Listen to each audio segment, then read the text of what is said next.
Hello, welcome to Miss Talk University Radio, a podcast exploring Fantasy Flight's Arkham Horror the card game. I'm Ben, I'm Dan. and tonight we're excited to share with you our sixth preview from the upcoming The Scarlet Keys expansion. It's actually like our ninth card if you count Daryl from last week or 2 weeks ago, 4 weeks ago. I have no idea. Numbers. Sometime in the past. Numbers. Let's see. Well, before we reveal the card, Dane requested I play this input from him because he was unable to get here tonight. So that is what is happening.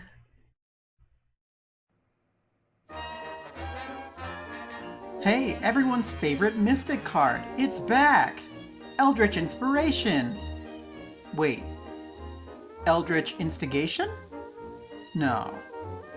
Eldritch Indignation? Eldritch Installation? No. Eldritch Inhalation? Eldritch Litigation? No, wait. Eldritch Invocation. It's Purple Preposterous Sketches! If you're holding a dragon pole. Pretty cool if you like trash can lids. Look at this cool art! Okay, bye! That art is really the kind of aesthetic that I'm going for in my daily life most of the time. I think I usually get there partially, but it's good to see this as like inspiration to, push harder. Wise words from Dade. All right, let's look at the actual card. So here we got Eldritch Initiation. It is a Mystic level 0 event that is cost 1. It has a willpower and an intellect icon on it. It is a ritual. And the ability is for each arcane slot you have, draw 1 card, max 5. For each filled arcane slot you have, choose and discard 1 card from your hand. And there's a spooky ritual quote on there, which I'm not going to read because I assume it will summon something to attack me. So, yeah. So this is like the first Mystic card I think we've seen previewed that doesn't do something directly with Doom. It's also like the first Mystic card ever that draws cards. I want to say yeah. I want to say yes, that's true. I mean, basically, like there's like we all play Arcane Initiate for a reason. Right? Yeah. And it's not because we love putting Doom on our cards, although we do love putting Doom on our cards. Yeah. So I mean, this is interesting. I guess this made me think a little bit about the first thing I guess that comes to mind is like Dragon Pole nonsense that gives you like extra arcane slots so that you can then draw a bunch of cards. There's a couple other cards that give you extra arcane slots as well, but it's interesting because doesn't Dragon Pole work if you have like filled arcane slots? And this is sort of encouraging me to keep them empty. I guess the idea is you like play Dragon Pole and then you play this to like get stuff to fill your Dragon Pole slots. But that sounds like a realistic sequence that will work most of the time. I mean, without any additional nonsense, say you have this at the beginning of the game, you're playing 1 card and 1 money to draw 2 cards. I don't know if that's really... I don't know if that's a net gain. So I think in order to utilize this, you need to have extra arcane slots in some way. Yeah. But the thing I would say though is if the number of total slots you have is big enough, I think it sort of starts to matter a little bit less whether you have them all full, because suppose you somehow have like 5 arcane slots and 4 of them are full. That's sort of fine because like drawing 5 cards is so great. Like discarding 4 of them is like at least you get to see a bunch of cards. Like you probably have some cards you can throw away. Like looting it's not as good in this game as it is in other games because you'd like to keep those cards to commit them even if you don't want to play them. But like if you told me draw 5, discard 4, I would play that. That's pretty great. And it goes if like a survivor or someone takes it, they don't care about discarding cards. Like maybe or throw your Moonstone away or something, or Agnes or something. I don't know. Yeah, so it could be good like that. But I think that you do have to, like, if you're only ever going to have 2 arcane slots, I don't think I would play this. Like, I feel like you need the number to be higher than 2. Like, again, even if I have to discard some of them, I want to see, like, 3, 4, maybe even 5 cards if I can Does that sort of make sense? Yeah, just Lord Bad Boy in chat's Oh mentioned yeah, like it does say max 5. Yeah. yeah. Different ways you can get extra arcane slots like Sign Magic and Familiar Spirit. Um, I don't know. I guess if you're playing in a deck where you already want extra slots, then this can work in with that. I don't know if we've seen too much of that with Mystics, with the number of arcane slots. I know there's like some secret decks where you like try to get a million different slots and like put a bunch of books in and do some nonsense there. Yeah, I mean, there's a few different options that all seem like a little bit too expensive so far, but I mean that can change if there's like more reasons to want extra slots. Like Sign Magic, it's a little pricey. It takes up a hand slot that you'd maybe rather save for something else, but like if there's enough synergy with other things that you want extra arcane slots for, eventually, it's fast, which is nice. But I mean, you're right in that even if you end up discarding a bunch of stuff, like just being able to dig through your deck is usually great, right? So, Yeah. I'm wondering if we're going to see more cards in this set that add support to this, especially because one of the random FAQ rulings was like you're locked into which slots you play your cards into, like when you play them, which is a rule I never want to have to think about. So Really? I wonder, yeah, I wonder if there's Wait, some. are you seriously? Yeah, so Huh. you can't like dynamically shift them around. I think you can shift them around every time you play something new. I don't remember exactly what it was, but it came out to me as really weird because I was like, there must be some like Yeah, really well, strange abuse where like somebody played cards and like, oh well, there are arcane slots right now, and but all my stuff is now in my accessory slots or whatever. Therefore, none of my arcane slots are filled, so don't have to discard cards or something. If it was this it's card, or I don't know, there might be something else weird that it interacts with. meaning that like suppose you played two spell assets and arcane slots, then you played a Sign Magic, then you wanted to play a new arcane slot item that is not a spell or ritual, you couldn't do it. Yeah, something like that. See, that's strange because I mean Netrunner was a while ago, but Oh I'm pretty well, sure that the way it worked in programs with Netrunner was the opposite. It was like you could just basically treat them as being in whatever slot you wanted. yeah, which I think has been the case until that ruling. So, but for Sign Magic specifically, I think because it gives you an extra slot when you play it, I think you can rearrange your assets at that time.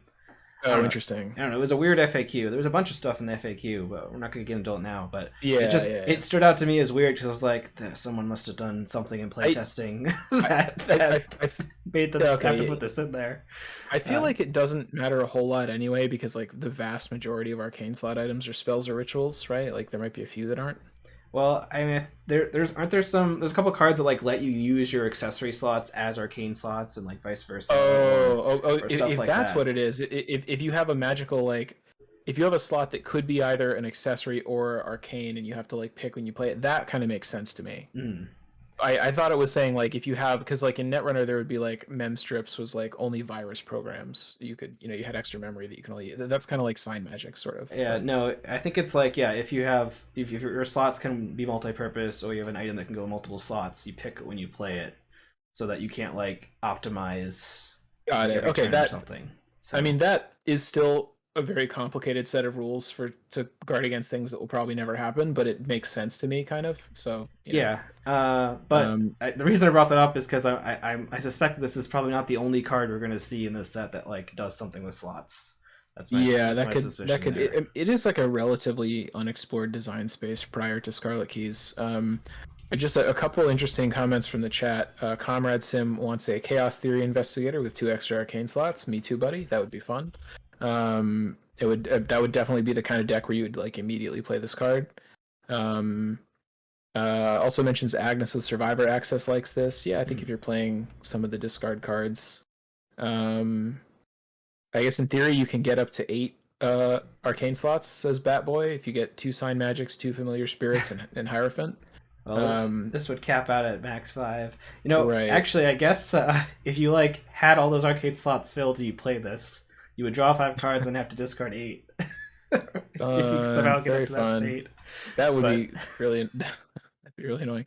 Batboy also says this could be useful for triggering Winds of Power. That's kind of true. See, again, that's like even if you just like seeing 5 cards on your turn, you could trigger a Winds of Power or something, even if you have to discard some of the cards afterwards. Yeah, yeah, I don't know. you I could mean, combo it with I guess in yellow, like there's the what's the yellow card that lets you draw? You get money when you draw it or whatever. I can't remember the name of it, but you played it in Mandy a yeah, bunch. cryptic writings. Yeah. Yeah. Like that type of thing. Like if you have stuff in your deck that triggers off drawing, then maybe like aggressively draw. Yeah, or like something. like Luke or somebody maybe could play it or something. Yeah. And it is okay. So a couple really minor things. It's a ritual, so like you don't if you're playing Agnes and you play her unique item for some reason, you don't get to draw off of it, which is kind of too bad. But maybe being a ritual matters in some way. Isn't the card that discounts 3, isn't that spells or rituals?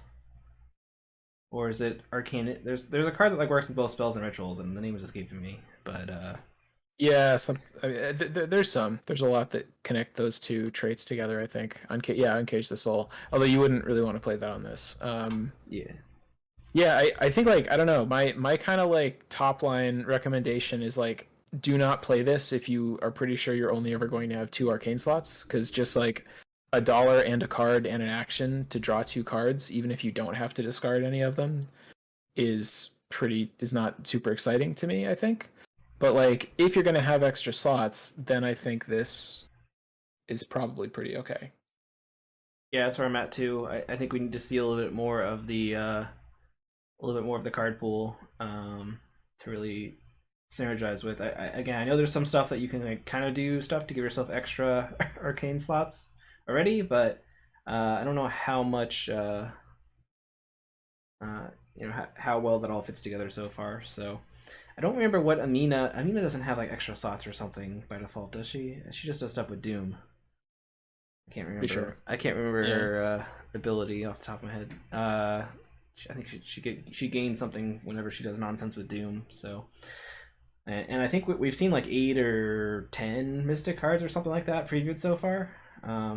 This is the first one that doesn't have Doom. I thought it would be funny if it like you draw a card and then for each arcane slot you have, you put a Doom on it or something. Yeah, it should just randomly say at the end. Also, like just the text should be like also put a Doom somewhere or something. I don't know, like just to keep it with the theme. Yeah, Amina, I'm pretty sure doesn't have any kind of interaction with spell slots that we've seen, or arcane slots that we've seen so far. And she likes to get assets out and like put Doom on them, and like she gets a benefit from that. But yeah, Jeffo chat's like, yeah, the one of the most fun things about this card right now is that you can try to guess what else is in the set based on it. Like what could it synergize with? It's like playing Sudoku. Like, oh, there's going to be a purple card called Mysterious Magic, and it will be a asset that gives you a like you could just kind of like make it up. Yeah. Well, I don't know. Any other thoughts on this card right now? Nope. The art is kind of neat. Very I don't know, very ominous kind of like what's going to happen to this guy. I mean, I don't know. I guess he's going to join this Eldritch society, but maybe he's got to maybe they're going to make him like pop one of his fingers off John Wick 3 style or something, Yeah, I mean, yeah, he's getting like a crown put on him, so he's getting promoted, but Oh, is that a crown? I thought that was like a thing of oil or some kind of anointing substance or something. No, I guess it's a crown. I think it's a crown. She's also wearing a crown. Maybe this is the crown club. I assumed he was getting like promoted to like a higher rank in whatever spooky cult this is. See, what happens is when you're checking out in the cashier line at the crown store, the cashier's like, "Are you a member of our crown club?" And if you say no, they're like, "Would you like to join?" And then they take you to the back room and they do this, and then you get a little card, and if you scan it when you check out at the crown store, you save like 10% on crowns. That's what this card's about. Yeah, that tracks. Yeah. All right.